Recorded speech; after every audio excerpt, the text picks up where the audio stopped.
Now the advantage to being agreeable then is that you're good in teams and you're very much likely to give other people credit.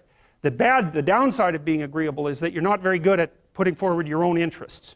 And so one of the things that predicts salary across time, for example, is agreeableness, and it predicts it negatively. And so it's part of the reason why women get paid less than men. And this is something for the women in the class to really listen to.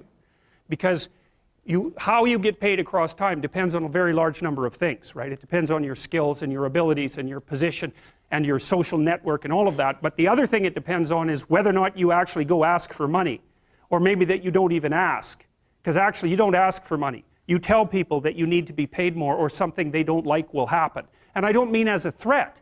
I mean that you have to be willing, when you're negotiating, to have an alternative. You go talk to your boss who isn't going to give you money because everyone wants money, right? It's a competitive game. You're going to have to go there and say, look, here's what I do. Here's why it's useful. Here's why you have to give me more money. And this is my opportunities if you don't. And then you're not taking your boss's money anyways, because it's very frequently the case that he's working for a whopping big company. But he needs an excuse to give you money because everyone's asking for money all the time. And so you have to put your case forward powerfully and disagreeably. Now, you don't want to do it too disagreeably because then he's going to think that you're a son of a bitch and maybe he's not going to give you anything and maybe you'll get fired for being mouthy and all of that. And that certainly happens to people who are too disagreeable.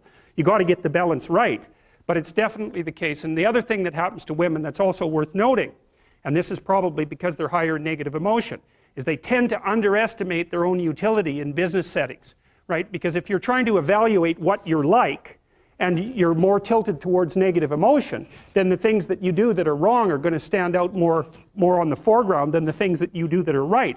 So if you go into a negotiation and you're uncertain already because you have self-doubts, and then you're agreeable in the negotiation, what's going to happen is that you're not going to win as often.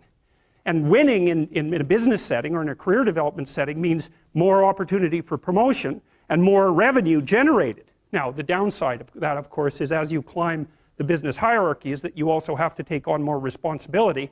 And that responsibility is sometimes unpleasant as well, especially to people who are agreeable, because you're not necessarily liked if you're in a position of authority. And agreeable people really like to be liked. It's their primary motivator because they're concerned about the maintenance, I would say, of intimate, positive relationships.